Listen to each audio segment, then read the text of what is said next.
تو آج آپ آیتی تقوی کے اوپر انشاءاللہ تعالیٰ گفتگو کریں گے۔ السلام علیکم اسلم بھائی، کیسے آپ؟ ٹھیک ہے الحمدللہ آپ سے بھائی۔ آج انشاءاللہ تعالیٰ آج کا ہمارا موضوع ہوگا تقوی کے حوالے سے۔ تقوی کے حوالے سے ساتھ ساتھ گفتگو ہم کرتے چلے۔ ابھی سے 1 گھنٹہ پہلے ہمارا پروگرام ہونے والا تھا ناظرین، مگر 75 سال سے ایک مسئلہ ہے پاکستان میں، اس کو بولتے ہیں بجلی کی لوڈ شیڈنگ، اور یہ لوڈ شیڈنگ اس وقت تک ہوتا رہے گا جب تک عوام چاہیں گے۔ عوام جب چاہیں گے کہ ان کے زندگی سے اندھیرا ختم ہو جائے، تب جا کر کے اندھیرا ختم ہو جائے گا۔ جی ہاں ایوب بھائی، چلے اچھی بات ماشاءاللہ آپ نے کری ہے۔ تقوی کے معنی ڈرنا، بچنا اور احتیاط کرنا، محتاط رہنا بھی ہے۔ ڈرنا، بچنا، احتیاط کرنا، محتاط رہنا۔ تقوی شریعت کی قائم ہوئی حدود کی حفاظت کرنا ہی تقوی ہے۔ حدود کسی بھی معاملے میں ہو، ان کی پابندی ضروری ہے۔ مسئلہ حلال حرام کا ہو، جائز ناجائز کا ہو، شرک کفر بدعت برائی کا معاملہ ہو، معاشیات کی کوئی بات ہو، کتاب سنت میں جو حدود مقرر ہے ان پر قائم رہنے والا ہی ایمان کی صفت میں آتا ہے۔ ایک حدیث آپ سب ہی کو معلوم ہے کہ خاردار جھاڑیوں سے بچ کر چلنا، جس پر کانٹے بچھے ہو ایسے راستوں پر سے گزرنا، اپنے دامن کو سمیٹنا، احتیاط کے ساتھ وہاں سے گزرنا، کہیں میرے کپڑے کانٹوں میں الجھ نہ جائے، اس سے بچنے کا نام ہی تقوی ہے۔ تقوی اپنے پروردگار سے ہمیشہ ڈرتے رہو، کہیں ان کی کوئی نافرمانی نہ ہو جائے، کہیں کفر شرک اور نفاق میں ملوث نہ ہو جاؤ۔ ایسا نہ ہو کہ ہم اللہ تعالیٰ کی رحمت سے دور ہو جائے۔ اپنے قول، فعل، عمل اور اخلاق میں نہایت محتاط رہو۔ اپنے قول، فعل، عمل اور اخلاق میں نہایت محتاط رہو۔ اللہ تعالیٰ سے ڈرو۔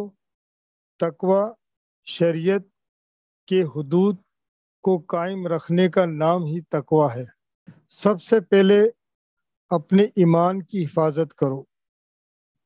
سب سے پہلے اپنے ایمان کی حفاظت کرو، اس میں کفر، شرک اور بدعقیدگی کو داخل نہ ہونے دو۔ اپنے ایمان کو بری نیت، حسد، بغض اور گندے اخلاق سے پاک رکھو۔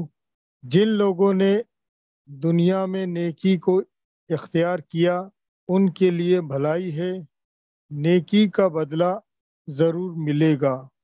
البتہ شرط یہ ہے اس کی نیکی کی تہ میں ایمان موجود ہو۔ البتہ شرط ہے کہ اس کی نیکی کی تہ میں ایمان موجود ہو۔ اللہ تعالیٰ نے یہ واضح اصول بتلا دیا ہے۔ اللہ تعالیٰ نے یہ واضح اصول بتلا دیا ہے، جس شخص نے کوئی نیکی کا کام کیا ہے بشرطے کہ وہ ایماندار ہو تو اس کی محنت کی ناقدری نہیں کی جائے گی۔ اس کی محنت کی ناقدری نہیں کی جائے گی، اس کی نیکی کا بدلہ ضرور دیا جائے گا۔ دنیاوی زندگی نہایت احتیاط کے ساتھ بسر کرو۔ دنیاوی زندگی نہایت احتیاط کے ساتھ بسر کرو، اسی کو تقوی کہتے ہیں۔ تقوی اسی صفت ہے جو مومن کے لیے ضروری ہے۔ تقوی ایسی صفت ہے جو مومن کے لیے ضروری ہے۔ عدل کرو جو کہ تقوی سے قریب تر ہے۔ عدل قصد کا مفہوم بڑا وسیع ہے، اس میں عقیدہ بھی داخل ہے۔ ایمان اور توحید پر قائم رہو۔ ایمان اور توحید پر قائم رہو۔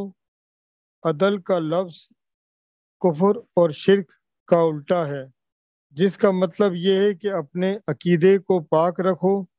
اپنے عقیدے کو پاک رکھو، آپس میں ایک دوسرے کی جان، مال، عزت، آبرو کا خیال رکھو۔ آپس میں ایک دوسرے کی جان مال عزت آبرو کا خیال رکھو، تقوی اسی کو کہتے ہیں، تقوی اسی کو کہتے ہیں۔ اللہ تعالیٰ تمام بندوں کی حالت کو نگاہ میں رکھتا ہے، اللہ تعالیٰ تمام بندوں کی نگاہ کو حالت میں رکھتا ہے، حالت کو نگاہ میں رکھتا ہے۔ وہ جانتا ہے کہ کون کیا کر رہا ہے، وہ جانتا ہے کہ کون کیا کر رہا ہے، کون کس برائی میں مبتلا ہے، لہذا اس کی گرفت سے کوئی شخص بچ نہیں سکتا، لہذا اس کی گرفت سے کوئی شخص بچ نہیں سکتا۔ وہ یہ بھی جانتا ہے کہ کون ایماندار ہے اور کون عمل صالح کر رہا ہے۔ اگر تم تقوی کی راہ اختیار کرو گے، اگر تم تقوی کی راہ اختیار کرو گے تو اللہ تعالیٰ نے تقوی کی بار بار تاکید کی ہے، اللہ تعالیٰ نے تقوی کی بار بار تاکید کی ہے۔ تقوی کے معنی حدود شرع ہے، یعنی کسی بھی حالت میں شریعت کے حدود کو عبور نہیں کرنا چاہیے، یعنی کسی بھی حالت میں شریعت کے حدود کو عبور نہیں کرنا چاہیے۔ جیسے گالی کا جواب گالی سے نہیں دینا چاہیے، بےہودگی کا جواب بےہودگی سے نہیں دینا چاہیے، بلکہ تقوی کا تقاضا یہ ہے کہ برائی کا جواب اچھائی سے دو، بلکہ تقوی کا تقاضا یہ ہے کہ برائی کا جواب اچھائی سے دو۔ ایسا کرنے سے لوگوں پر اس کا بہت اچھا اثر مرتب ہوتا ہے، ایسا کرنے سے لوگوں پر اس کا بہت اچھا اثر مرتب ہوتا ہے۔ تمہارے اخلاق اور صبر سے مخالفین کے دل کمزور ہو جائیں گے، تمہارے اخلاق اور صبر سے مخالفین کے دل کمزور ہو جائیں گے اور وہ جلد ہی مغلوب ہو جائیں گے، اور وہ جلد ہی مغلوب ہو جائیں گے۔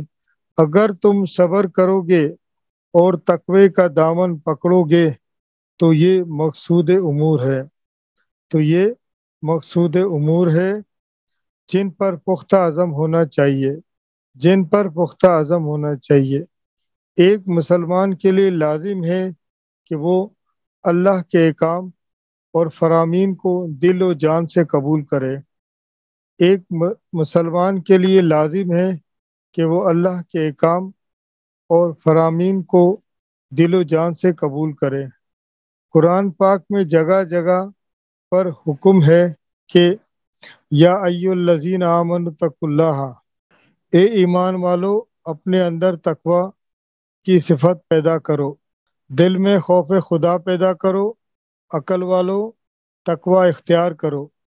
اس کا فائدہ یہ ہوگا کہ شرعی احکام کو آسانی کے ساتھ انجام دے سکو گے، شرعی احکام کو آسانی کے ساتھ انجام دے سکو گے، تاکہ اللہ تعالیٰ تقوی کا توشہ عطا فرمائے گا، تاکہ اللہ تعالیٰ تقوی کا توشہ عطا فرمائے گا۔ جہاں تو جائے گا بہتری پائے گا، جہاں تو جائے گا بہتری پائے گا، اس لیے تقوی کی برکت سے مومن کے لیے شریعت پر کاربند ہونا آسان ہو جاتا ہے۔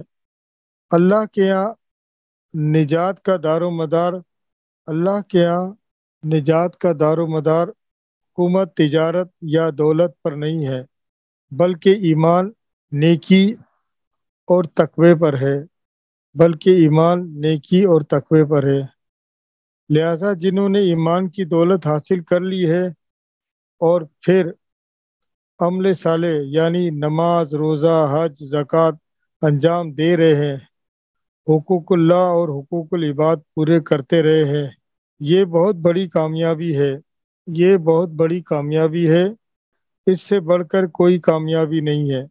اللہ تعالیٰ اپنے بندے پر راضی ہو کر اسے بہشت میں داخل کر دے گا، اللہ تعالیٰ اپنے بندے پر راضی ہو کر اسے بہشت میں داخل کر دے گا۔ ایماندار اور عمل صالح اختیار کرنے والے لوگ کی اللہ تعالیٰ ایسے ہی عزت افزائی کرتا ہے، ایماندار اور عمل صالح اختیار کرنے والے لوگوں کی اللہ تعالیٰ ایسے ہی عزت افزائی کرتا ہے۔ وہ لوگ جو اپنے رب سے ڈرتے رہے، شرک اور کفر سے محفوظ رہے ان کے دلوں میں خوف خدا رہا ہے اور اسی خوف کی وجہ سے اللہ کی قائم کردہ حدود سے تجاوز نہیں کیا۔ اسی خوف کی وجہ سے اللہ کی قائم کردہ حدود سے تجاوز نہیں کیا، دنیا میں حلال و حرام کا امتیاز کیا ہے، نیکی اور بدی کو پہچانا ہے، اپنے ایمان کی حفاظت کی ہے۔ اسی چیز کا نام تقویٰ ہے، اسی چیز کا نام تقویٰ ہے۔ آخر میں بات کروں گا شیطان کے حوالے سے۔ شیطان بہت بڑا دھوکے باز ہے، شیطان بہت بڑا دھوکے باز ہے۔ اس نے لوگوں کو دھوکے میں ڈال کر رکھا ہے، اس نے لوگوں کو دھوکے میں ڈال کے رکھا ہے۔ آدمی اس دنیا کے کاموں میں مگن ہو جاتا ہے، آدمی اس دنیا کے کاموں میں مگن ہو جاتا ہے، اس کو مستقل ٹھکانہ سمجھنے لگتا ہے، اس کو مستقل ٹھکانہ سمجھنے لگتا ہے اور آخرت کے انجام سے غافل ہو جاتا ہے، اور آخرت کے انجام سے غافل ہو جاتا ہے۔ اس کا نتیجہ یہ ہوتا ہے کہ اکثر لوگ حقیقت سے بے بہر ہو کر دین جن کی مخالفت پر کمر بستہ ہو جاتے ہیں، دین جن کی مخالفت پر کمر بستہ ہو جاتے ہیں اور بد عملی اور بد عقیدگی کا ذخیرہ جمع کرتے ہیں، بد عملی اور بد عقیدگی کا ذخیرہ جمع کرتے ہیں، آخرت میں ناکام ہو جاتے ہیں۔ دنیا دھوکے کا سامان ہے، اس سے ہوشیار رہنا چاہیے، اس سے ہوشیار رہنا چاہیے۔ قرآن ہدایت کی کتاب ہے، اس میں قانون سازی ہے، اس کو پڑھو، سمجھو اور اس پر عمل کرو، یہی دین ہے۔ آخر دعوانا ان الحمدللہ رب العالمین۔ جی اسلم بھائی، آپ گفتگو کر رہے تھے تقوی کے اوپر۔ تقوی کے اوپر کہا جاتا ہے کہ تقوی سے مراد اپنے آپ کو اور اپنے دامن کو، اپنے بدن کو اور اپنے بدن کے اوپر جو کپڑے ہیں اس کو کانٹوں سے بچاؤ۔ ناظرین، اس بات سے ایک بات سمجھ میں آتی ہے، وہ یہ کہ کانٹوں پہ چلنا آسان ہے یا کانٹوں سے بچ کر چلنا آسان ہے؟ بہت سمپل سی بات، نیکی پر چلنا آسان ہے یا بدی پر چلنا آسان ہے؟ بہت سمپل سی سوال ہے، بہت سمپل سے سوال جو اگلے قسط میں ہم آپ سے لیں گے کامنٹس میں۔ تقوی ایک نیکی ہے، تقوی کا مطلب پرہیز ہے، تقوی کا مطلب اللہ اور رسول کے بتائے ہوئے فرمان پر چلنے کا نام ہے۔ تقوی کو اپنائیے اور ایوب بھائی کو دعائے خیر میں یاد رکھیے۔ اگر ہم اپنی زندگی میں تقوی لے کر آئیں گے، ہماری زندگی میں رانائی آ جائے گی، اور زندگی میں جیسے کہ ابھی ہم نے اپنی گفتگو کی شروعات میں بات کی تھی کہ اندھیرا اور اجالا، اگر لوڈ شیڈنگ ہو جاتی ہے ظاہری طور پہ تو اندھیرا ہو جاتا ہے، بالکل ہماری زندگی کے اندر بھی ایک لوڈ شیڈنگ اور لائٹ شیڈنگ کا مسئلہ ہے۔ اگر ہم اپنی زندگی سے لوڈ شیڈنگ نکالنا چاہتے ہیں تو ہم تقوی کو اپنائیں، دعائے خیر میں یاد کریں۔ مزید ایسے ہی اور ویڈیو دیکھنے کے لیے آپ ہمارے چینل کو سبسکرائب کیجیے تاکہ آئندہ آنے والی ویڈیو بھی آپ تک پہنچتی رہے۔ اور اگر آپ مزید کچھ معلومات کرنا چاہتے ہیں بابت دین اور دنیا، قانون اور آئین کے، تو آپ ہمارے ویب سائٹ کو بھی وزٹ کر سکتے ہیں، legalrightsactivist.org۔ اپنا اور اپنے تقوی کا خیال رکھیے۔ السلام علیکم ورحمۃ اللہ۔